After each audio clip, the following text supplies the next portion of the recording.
A paz e a graça do nosso Senhor e Salvador, Senhor Jesus Cristo, meus amados irmãos, que prazer, que alegria estar com os irmãos aqui neste dia de hoje.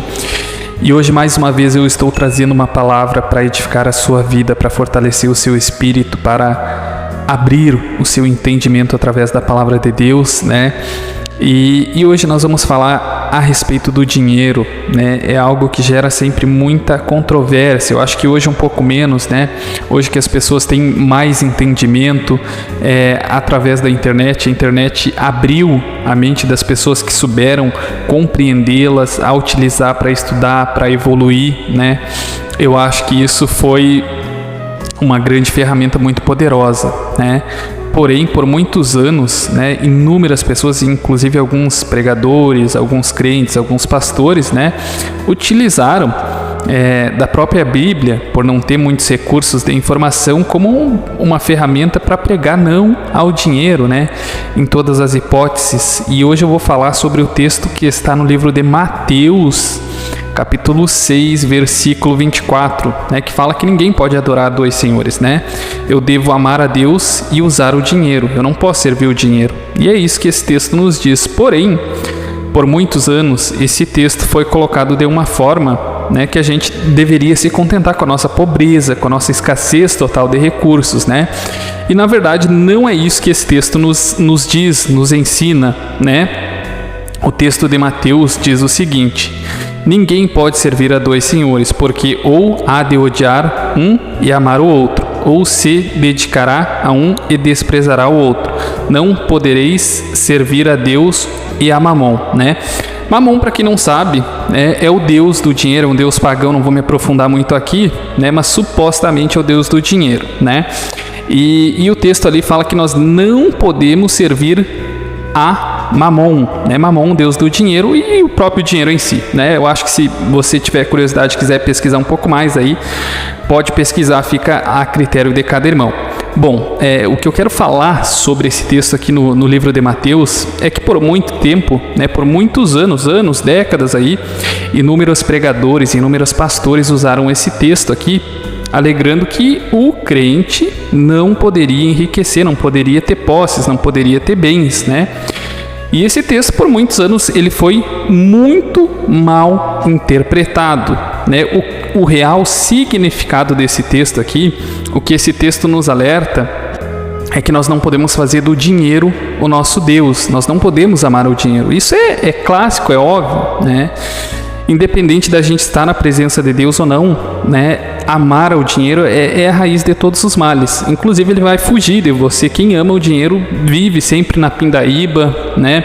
Vive passando dificuldade, porque o segredo da prosperidade é priorizar a nossa vida espiritual, amar a Deus em primeiro lugar, né? Priorizar a Deus em primeiro lugar e usar o dinheiro, né? Usar o dinheiro para comprar a nossa alimentação, comprar bens, enfim, para todas as demais nossas necessidades, né? E a gente sabe que não há possibilidades de o ser humano ter uma vida digna se ele não tiver uma vida financeira estável, no mínimo estável aqui, né? Mas a vida financeira deve ser próspera. E aí nós pegamos na Bíblia inúmeras pessoas que foram enriquecidas por Deus, não somente com bens materiais, né? Mas também com sabedoria. Davi não era nada, Deus fez dele um rei. Abraão, Deus tirou ele da terra dele e enriqueceu ele. Jó, um homem extremamente próspero, servia a Deus reto, fiel, sem nenhum pecado, sem nenhuma mancha no caráter dele, né? E aí eu poderia aqui citar inúmeros outros homens que Deus enriqueceu, né?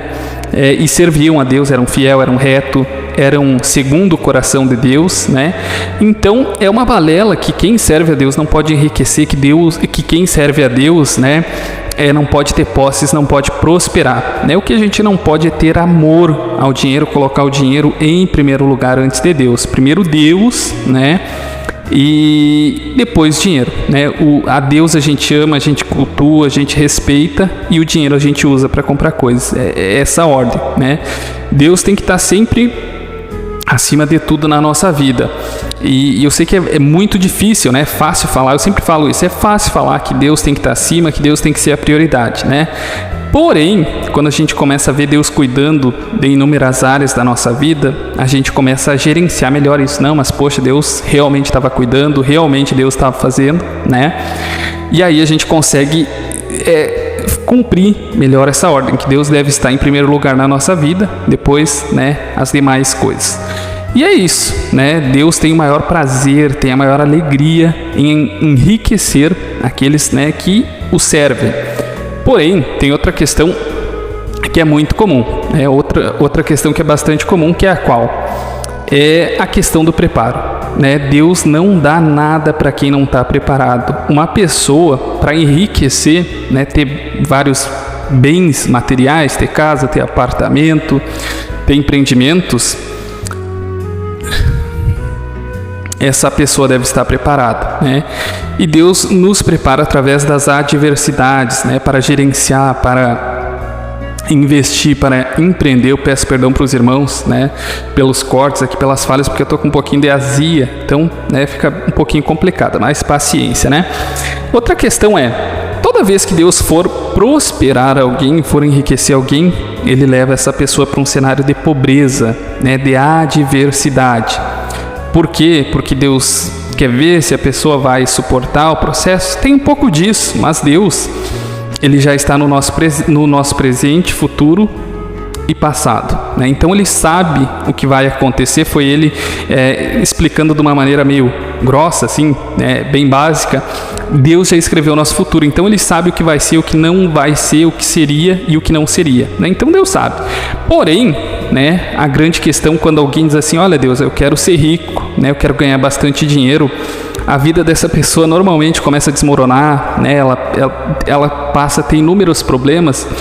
E a maioria das pessoas passam a entender que elas estão sendo castigadas por Deus. E na verdade não é isso, né? Deus está preparando-as para virem receberem, para gerenciarem, para empreenderem, né, grandes valores.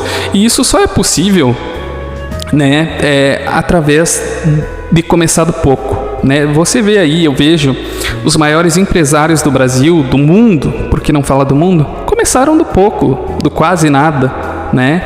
Então a gente aprende a administrar com pouco, né? A gente vê também aqueles, vou dar um exemplo aqui bem simples e bem básico também, que a gente vê no sinal os malabaristas, né? Alguns conseguem fazer ali o malabarismo com 2 bolinhas, né? Quando eles começam a aprender, eles estão aprendendo ali, eles começam a fazer malabarismo com 2 bolinhas, né?